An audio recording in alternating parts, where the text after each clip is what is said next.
នេះបន្តទៀតណាបាទនេះឡានក្រុងបាទកន្លែងនេះកន្លែងចំណតឡានក្រុងអញ្ចឹងឡានក្រុងមកដល់កន្លែងចំណតគេឈប់បង្អន់ដាក់មនុស្សបន្តិចមកបាទឡានក្រុងស្រួលដែរសម្រួលការកកស្ទះការប្រើមធ្យោបាយដល់ក៏បាទចូលទៅណាហើយទៅបណ្ដោយបាទ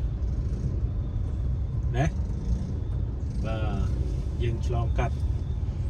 ប៉ុន្តែកន្លែងនេះគេឲ្យបត់ស្ដាំបានអញ្ចឹងកន្លែងខ្លះក៏យើងបត់ស្ដាំបានហើយកន្លែងខ្លះយើងចូលទៅណាហើយទៅបណ្ដោយបាទឃើញទេបត់បាននេះបាទ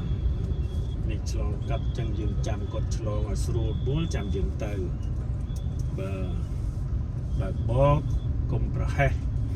កណាប្រហែសវាប្រហោងតោងប្រយ័ត្នដើម្បីកុំឲ្យបាត់បង់អ្វីមួយសម្ភារៈសាច់ឈាមបាទនេះជ្រោយចង្វា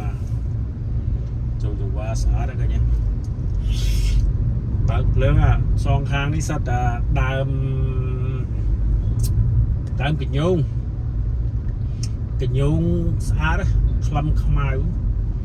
បាទក្លឹមឈើវាមានក្លឹមខ្មៅវាមានក្លឹមរឿងក្រហមរឿងព្រឿង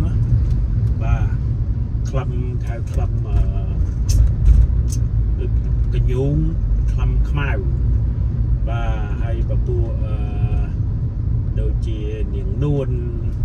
អីហ្នឹងបាទដើមនៃផ្សេងទៀតណាវាអាចពណ៌រឿងក្រហមហ្នឹងស្អាតមានទីយ៉ាវមានអីបាទអូនោះបើកម៉ូតូទៅ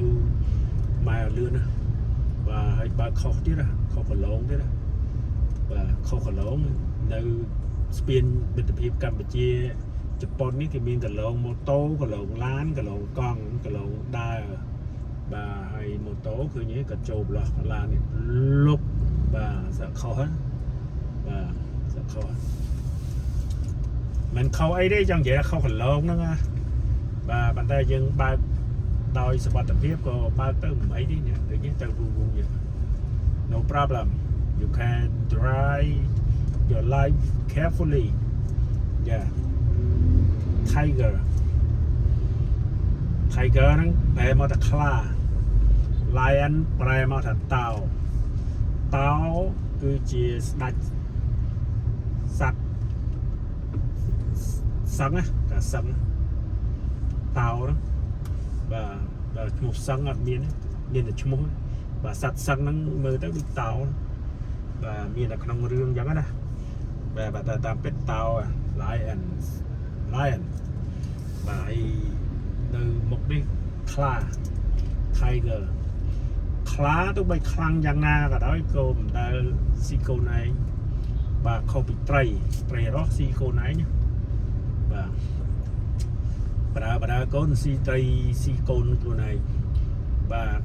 ខ្លាសាហាវយ៉ាងណាក៏ដោយក៏វាមិនអាចសម្លាប់គ្នាវាទេអញ្ចឹង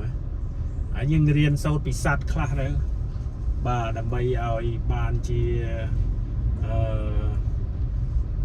កតិខ្លះទៅការយល់ដឹងបែបធម្មជាតិមានន័យថាអ្នកខ្លាំងគឺឈ្នះធម្មជាតិណាបាទដើមឈើដែលខ្ពស់បាទវារលំមកក៏វាប៉ះអ្នកដែលដុះនៅខាងហ្នឹងក៏វាខ្លាំងដែរបាទសត្វណាដែលខ្លាំងគឺវាស៊ីសត្វទូចបាទមិនដែលមានមរឹកណាបាទមរឹកហ្នឹងវាមិនដែលបោលចូលមាត់សឹងតែកំពុងតែដេកស្ងៀមឈឹងឯអត់មានទេបាទyou know yeah